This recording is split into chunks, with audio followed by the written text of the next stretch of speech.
bienvenue sur le channel. Mon chat me regarde d'un air dubitatif. Tu devrais savoir c'est quoi qui se passe ici. Elle m'a ignoré. Aujourd'hui on va faire un chit chat Sunday et c'est la dernière fois qu'on va utiliser la rotation du mois dernier de make-up. Et on va parler aussi des meilleures et pires idées des marques de l'année. Et je me suis dit que ça serait cool d'avoir une vidéo à thème. Si vous avez des thèmes à me proposer pour les chit chat Sunday, surtout sentez-vous bien à l'aise. Parce que parfois je pars dans des trucs et parfois j'aimerais ne pas. Je voulais en plus vous raconter que j'ai fait mon premier rêve lucide cette nuit. Mais ça va être dans une prochaine vidéo. Faut pas, juste pas que j'oublie. Faites-le moi penser. Dites-le moi dans les commentaires. Oublie pas de nous parler. Si ça vous intéresse bien sûr. Que nul n'est obligé d'écouter ceci. Alors je vais continuer. La rotation. Si vous voulez savoir ce qui va arriver dans la rotation du 15 décembre au 15 janvier, la vidéo va être demain. Je vais la filmer juste après. J'ai vraiment hâte de vous montrer ce que j'ai choisi. Vraiment. Cette palette. Pourquoi il y a un élastique à l'intérieur? Je sais pas. Et aussi je vais vous dire qu'est-ce que je fais avec les produits de cette rotation. Est-ce que je les garde? Est-ce que je les garde pas? Est-ce que j'ai découvert de nouvelles affaires ou pas? C'est parti! Alors aujourd'hui on va faire un look avec la section brune. Pourquoi pas? Why not? Coconut. Allez. Alors commençons avec... Est-ce qu'on commence avec les meilleures ou avec les pires idées? On va interchanger, tiens, bonne idée. Merci, merci à moi-même. Pire idée de l'année. Des marques. Qu'est-ce qui vous vient en tête en premier? Je pense que tout le monde aura exactement la même pensée. Les rouges à lèvres de Jaclyn Hill. Oh mon dieu, ce foin que ça a fait. Avec raison, j'imagine, je ne sais pas. Je ne sais pas qu'est-ce qui est le vrai du faux. J'ai trouvé cette expérience difficile et malaisante à regarder. Pour elle et pour les gens qui l'apprécient. Enfin, moi, je sais, je le dis à chaque fois, je l'apprécie. Mais je sais pas, il y a quelque chose... je ne sais pas, je ne peux pas vous dire pourquoi. Chacun ses goûts. Et du coup, regardez cette débâcle d'aller de vidéo en vidéo, de voir des gens prendre parti, pas parce que juste pour eux, mais aussi pour leurs abonnés, parce qu'apparemment les gens qui étaient favorables à tester cette collection ou à mettre la faute sur le laboratoire ou quoi, c'était... Les influenceurs qui prenaient entre guillemets sa défense se faisaient lyncher sur la place publique. Et c'était aussi douloureux pour les autres influenceurs. Alors certes, il y a certains influenceurs qui ont aussi gagné beaucoup d'abonnés en parlant de ces vidéos là. Je ne pense pas que ce soit quelque chose qu'on veuille voir davantage. Mais ne nous leurrons pas, quand les gens sont attirés par l'échec des autres. C'est vraiment déplorable parce que c'est ça. Si elle réussit, on en parle genre 2 minutes, genre Tati, admettons, sa palette. Mais si ça fail, oulala. Je pense qu'encore il y a des gens qui en parlent. Okay. Donc oui, je pense que pour moi c'était la pire chose de l'année 2019. J'aimerais aussi que vous me disiez dans les commentaires qu'est-ce que vous avez retenu cette année aussi. Ça serait cool. Au niveau des marques et influenceurs, disons. Des tendances ou des trucs comme ça. J'ai juste noté celles qui me venaient en tête. J'ai pas été faire des recherches parce que je voulais vraiment aller par mes souvenirs. Quel qu'il soit. Ensuite, du coup, dans les bonnes nouvelles, dans ma liste, les highlighters de Jaclyn Hill. J'ai l'impression qu'elle s'est rattrapée Alors bon, certains vont être sceptiques. Moi je donne toujours la chance au coureur. J'ai donné beaucoup de chance à ce coureur. Mais le fait qu'elle ne s'arrête pas sur une défaite et qu'elle recommence, je trouve que c'est assez louable. Je pense, hein, parce qu'il y a beaucoup d'entre nous qui auraient arrêté, qui auraient dit comme... Je ne peux pas, je suis désolée, ça ne marche pas, ça se fera sans moi, j'abandonne pour toujours. Beaucoup de gens auraient abandonné à sa place et elle a persisté et je trouve que c'est une bonne chose. Je trouve que c'est très brave de sa part. Alors apparemment ces highlighters sont géniaux. Je vais vous faire une vidéo aussi sur les marques que j'aimerais essayer en 2020. Et après on fera un récapitulatif à la fin de 2020 si ça vous intéresse. Du coup il y a cette marque là, je vous le dis, spoiler alert. J'aimerais bien essayer Jaclyn Hill, entre autres. Pas la personne. Voilà. Autre pire idée de l'année 2019. Arrêtons de parler de Jaclyn Hill. C'était tout pour elle. Là par contre ça me brise le cœur, hein, j'ai envie de vous dire. La marque de Lady Gaga, est-ce qu'on n'est pas d'accord que c'était la pire idée de l'année? Alors l'idée était bonne, l'idée était vraiment bonne. Tout ce que je dis c'est mes opinions, hein. By the way, je ne parle pas au nom de tous, je parle au nom de moi-même. Et je vous invite à débattre avec bien sûr respect, mais je vous fais confiance pour ça. Est-ce que c'était pas trop la décevance cette marque? J'avais tellement d'espoir sur le lancement, sur les produits. J'ai oublié même de parler de la palette Haus Labs dans une de mes vidéos haul anti-haul. J'aurais pu en parler et vous dire que j'achèterai jamais ça, surtout pas à 40 $, non merci. Oh, j'ai été tellement déçue. Peut-être les produits, vous savez les liquides glitter, je ne me rappelle plus comment ça s'appelle, Glam Attack, je ne sais plus leur nom.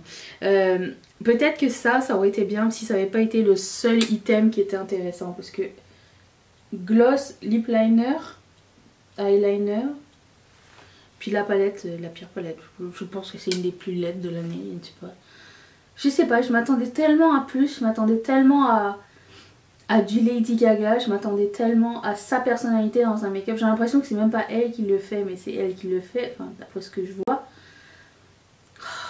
Je suis... Après peut-être qu'elle a changé, hein. Peut-être que ses goûts ont changé et que... Je sais pas. Je sais pas quoi. Je ne sais pas quoi penser de cette collection. Sauf que bah, c'était un gros letdown. Ça aurait pu être magnifique et c'était loin de ce... Peut-être les produits sont bons, moyennement bons. Moi je voulais que les produits de Lady Gaga soient inoubliables comme elle est inoubliable. Je voulais que ce soit quelque chose de légendaire et clairement Haus Labs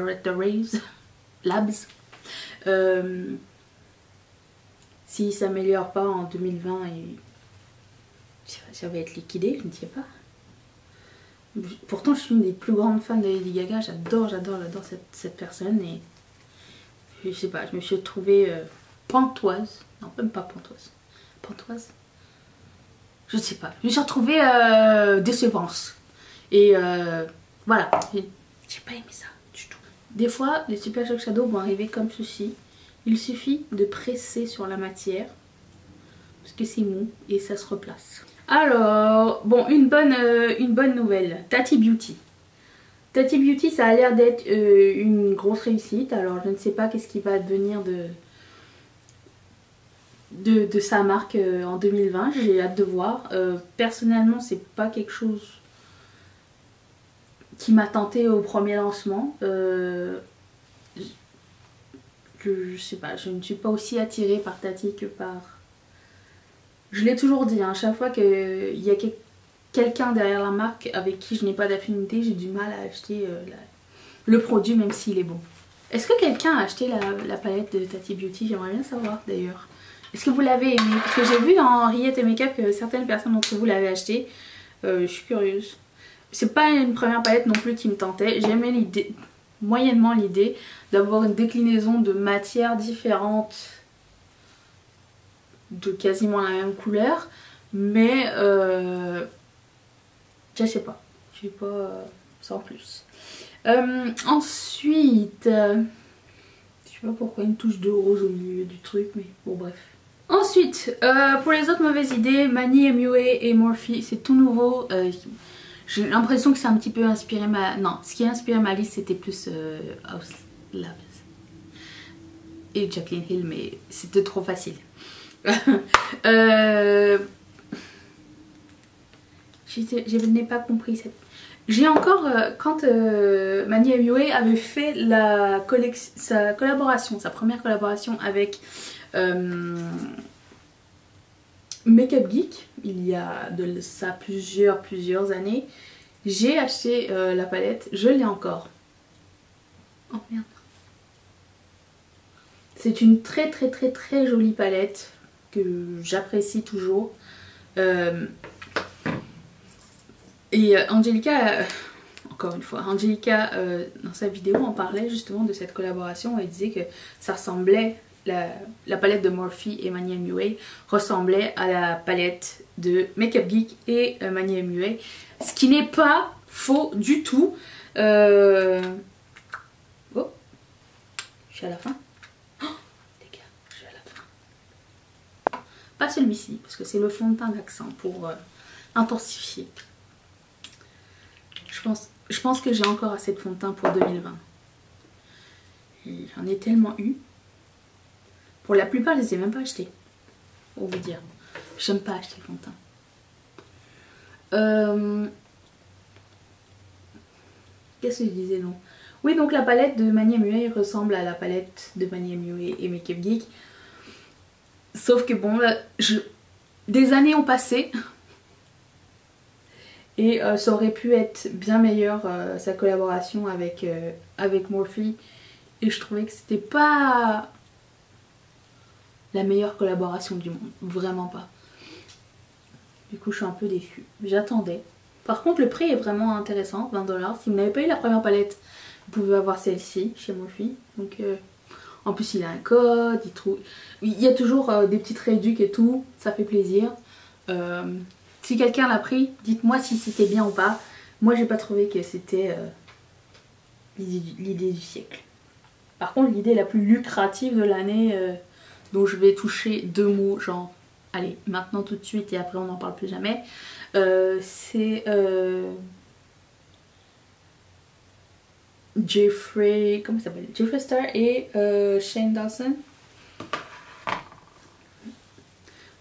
Mon opinion ne sera pas populaire, je n'aime ni l'un ni l'autre. Et la palette en plus est moche. Selon, je la trouve vraiment affreuse. Mais c'est mon goût personnel. Le Jeffree Star, même si je l'aime pas, la Jawbreaker palette a l'air vraiment magnifique. Je l'ai pas acheté quand même, je n'ai pas envie. Mais celle-ci, ouf, non. Non, non, non, non. Passons à un autre sujet. Autre bonnes idées cette année, la Kaleidos Makeup. Kaleidos Makeup, vous allez entendre parler encore plusieurs fois sur ma chaîne. J'ai pas fini. Même s'il y a une palette parmi les... J'en ai acheté combien? 5. Une palette qui était pour moi un dud. Apparemment je ne fais pas l'unanimité. Mais si vous avez bien vu la vidéo, je l'ai essayé. Plusieurs fois, ce jaune fluo qui ne marchait pas, avec plusieurs techniques et plusieurs... c'est peut-être mes skills qui sont pas bons, je ne sais pas. Ou peut-être j'ai eu un dud, j'en sais rien, mais cette palette là était horrible pour moi. Ou du moins cette couleur. Donc, du coup la palette ayant 6 fards, s'il y a une couleur qui marche pas, une qui est bof bof et une que tu as déjà, moyen. Mais en résumé, cette marque, l'idée de cette marque, ça a été la découverte. C'était, pour moi cette année, c'était un énorme coup de cœur. Ça a été quelque chose, j'ai l'impression quelque chose qu'on attendait, qu'on n'avait pas vu. on en voyait moins des palettes de Sephora. J'ai l'impression que le hype était plus sur les grosses palettes dernièrement. Une palette de Sephora, ça fait du bien, je trouve. Ça allège un petit peu le tracas de comment agencer avec quoi. Tout est déjà planifié pour qu'on puisse utiliser avec des couleurs et des finis plus magnifiques les uns que les autres. Le packaging est à mourir, il est magnifique. C'est cool, il y avait un concept. Ils se sont beaucoup développés, j'ai l'impression, cette année avec les highlighters et puis les produits pour les lèvres. Je trouve ça, mais vraiment, pour moi, ça va être quelque chose à surveiller en 2020 encore. J'ai hâte de voir ce qu'ils vont faire de plus. J'aimerais encore des mini palettes, enfin des palettes de Sephora.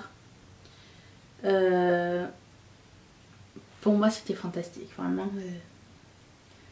Kaleido, c'était un gros coup de cœur et je leur souhaite que le meilleur. Ah, autre mauvaise idée. Alors là, ça va être un petit peu partagé. La collaboration de Urban Decay et Game of Thrones. J'ai rien acheté de cette collection, rien, et je n'ai aucun regret. Alors j'ai regardé Game of Thrones cette année. Les 8 saisons d'un coup. Donc j'ai commencé avec la première et le temps que je termine, la 8e saison était terminée. Donc je suis arrivée au bout. J'ai adoré cette série, c'était vraiment bien. Je sais que ça va être impopulaire aussi, mais la fin ne m'a pas tant choquée. Viens pas après moi, Sonia Seller et Bonnie. Je sais pas, je trouvais que c'était correct, non? Non, bon, ok.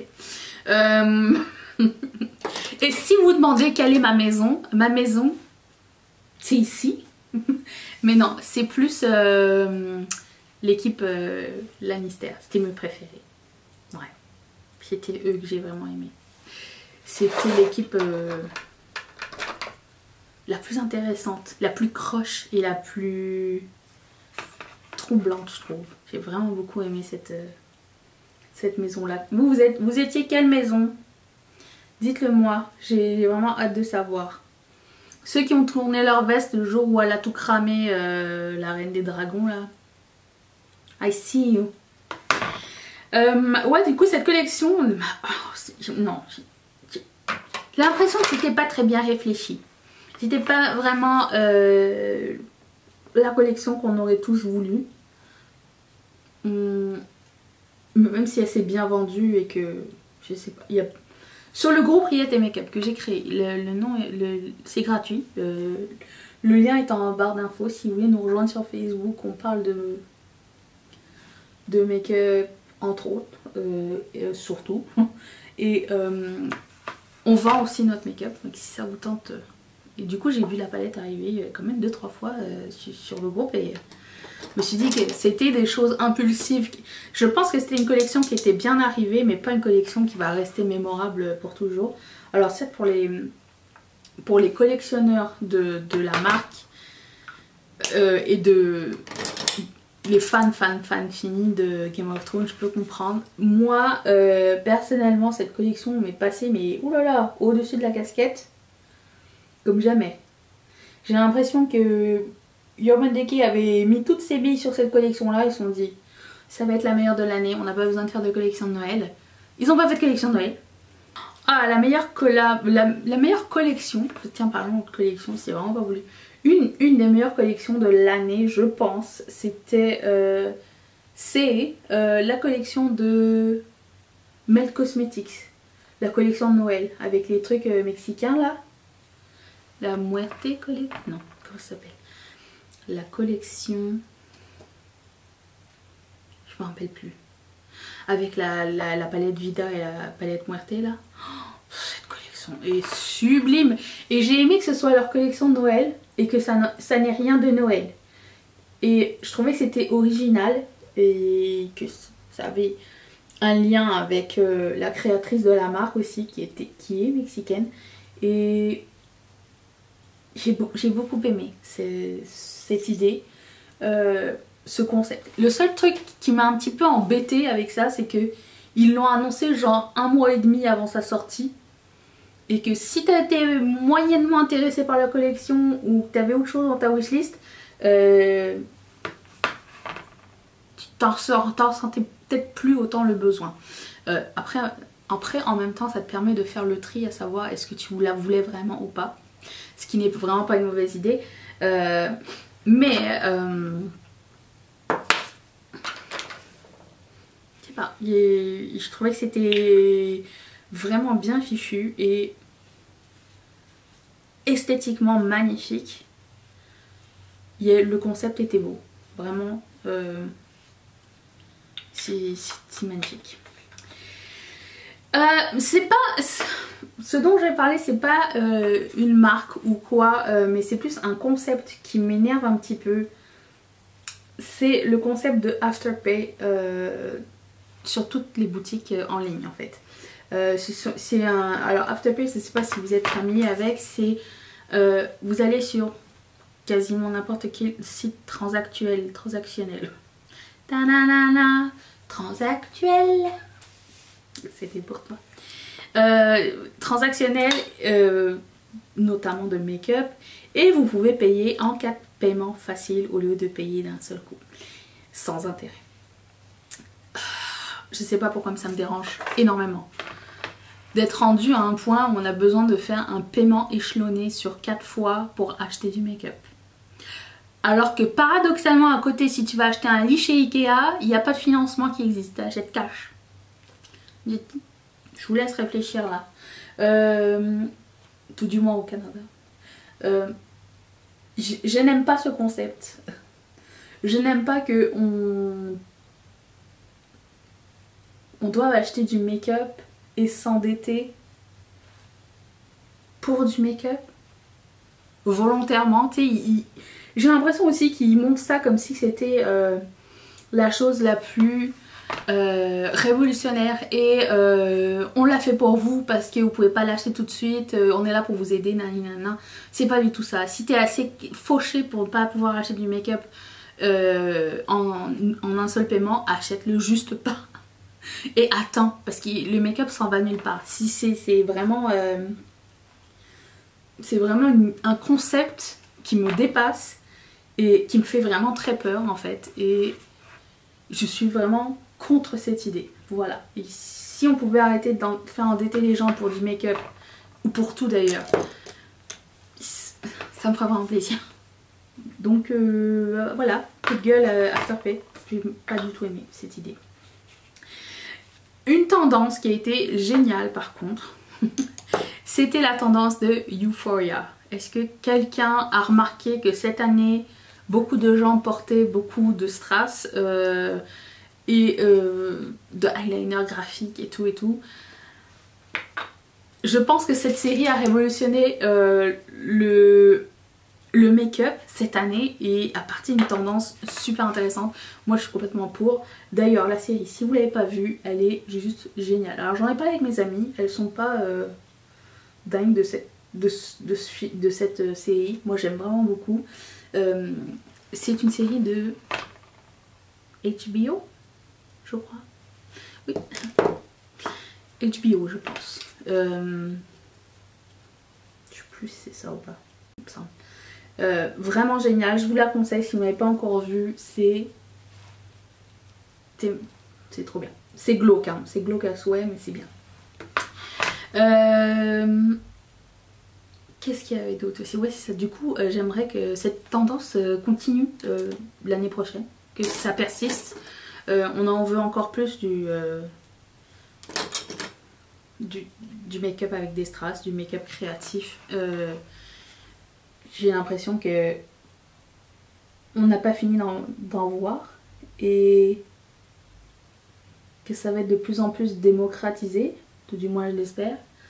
Donc pour moi c'était vraiment une grosse découverte et ça m'a donné tellement d'inspiration, ça a donné tellement d'inspiration à plein de gens que je suis vraiment contente que ce soit arrivé. Donc oui, Euphoria pour moi c'était génial. Génial, génial et génial. Qu'est-ce qu'il y avait d'autre? Ah, autre super bonne idée que j'aimerais qu'il continue en 2020, c'est... Il va y avoir du soleil, c'est pas grave. Les mini obsessions de Huda Beauty. Oh, j'étais tellement contente cette année. Je trouve déjà l'année dernière, ça faisait partie de mon top de 2018, les mini obsessions. J'adore le concept, j'adore la qualité Huda Beauty.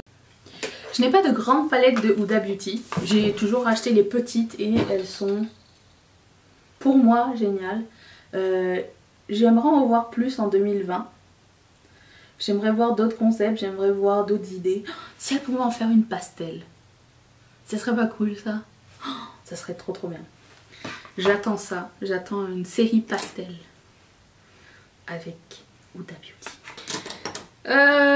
Autre bonne nouvelle, c'était bonne et mauvaise nouvelle à la fois. Tout comme Jaclyn Hill, Kathleen Light a dû dire au revoir à sa propre marque. Apparemment elle avait des partenaires qui n'étaient pas très cool. J'ai pas tout compris mais on s'en fout. Et du coup elle a dû arrêter Light Slacker. J'ai jamais acheté Light Slacker de ma vie. Pas Light Slacker, c'était quoi sa première? Nail Polish. J'avais jamais acheté. C'était dans ma liste de choses à essayer. Mais je suis arrivée trop tard. J'ai beaucoup trop de vernis chez moi de toute façon donc je vais me calmer. Okay. Elle s'est relevée de cet épisode et elle a créé sa propre marque qui s'appelle Light Slacker. C'est une marque que j'aimerais essayer en 2020. Je suis en train de tout spoiler ce que j'ai envie de dire dans mes prochaines vidéos mais c'est pas grave. C'était très inspirant à regarder aussi. C'était très touchant. Elle a l'air dans son élément avec cette marque là. J'étais vraiment contente pour elle. Et ça fait du bien de voir des bonnes nouvelles comme ça. De temps en temps. Des success stories qui arrivent et qui... J'imagine qu'on sait tous que c'est... Les histoires comme ça ne va pas droit vers un succès. Ça passe toujours par des hauts et des bas. Et c'était le fun de voir qu'elle pouvait... Autant Jaclyn que Kathleen Light, qu'elle pouvait partager les aléas de tout ça. Et parce qu'on ne sait jamais vraiment ce qui se passe. Et puis, écoute, on doit supporter. On doit supporter les gens, les créateurs. Je trouve que c'est important. Et voilà. Après, on est libre de faire ce qu'on veut, hein, mais moi j'aime bien voir ce genre de choses.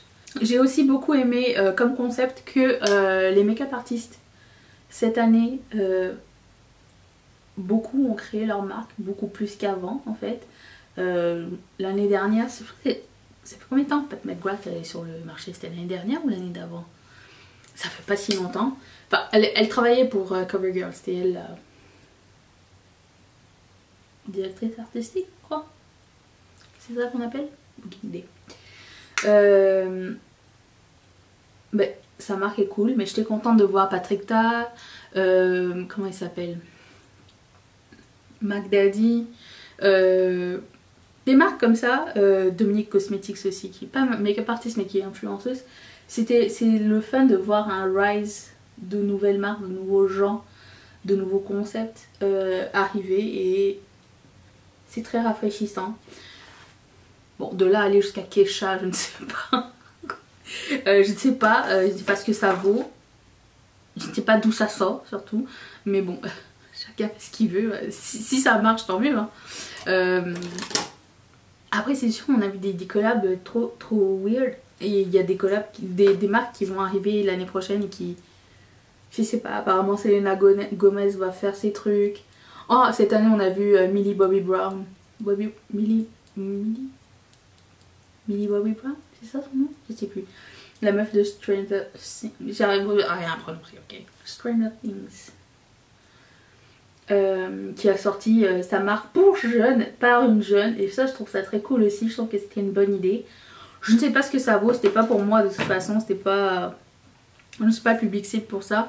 Mais j'ai aimé l'idée. J'ai aimé que ce soit frais. J'ai aimé que ce soit naturel. Et que ce soit accessible aux jeunes aussi. Quelle célébrité vous aimeriez voir sortir sa ligne de make-up? Autre ça c'était pas dans ma liste mais je viens d'y penser parce que le jour où j'ai fait ma liste c'était pas encore sorti. Meilleure idée de l'année, Pat McGrath et Star Wars. Au moment où vous verrez cette vidéo ça sera sorti je pense, ça sort le 13 sur le site. J'ai vraiment... sur le site. Toi-même tu sais.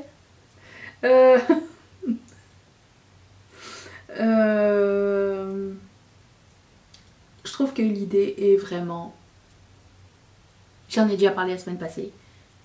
Le match parfait. Le match parfait. Les visuels sont magnifiques. Les produits ont l'air magnifiques. Je vais utiliser ma technique du Black Friday de la honte. Je vais mettre un réveil. Je veux les 2 mini palettes. Ça va être mon cadeau de Noël. De mois à mois.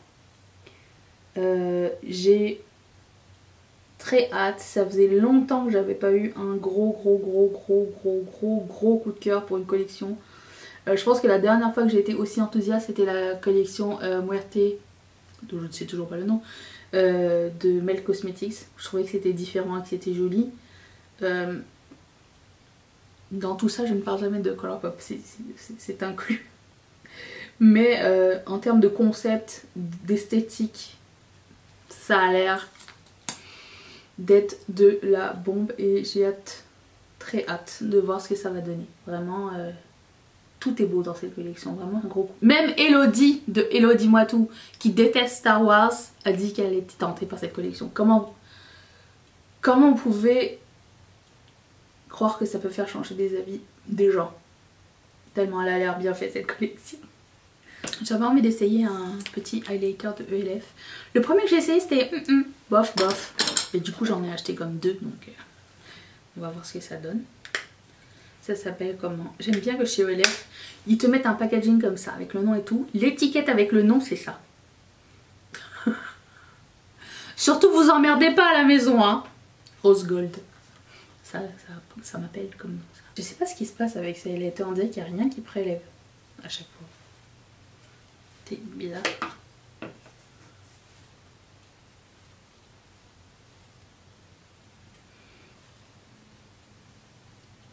C'est vraiment léger. Rigide. Est-ce qu'il y a une croûte à enlever ou... J'aime pas faire ça sur le make-up, ok?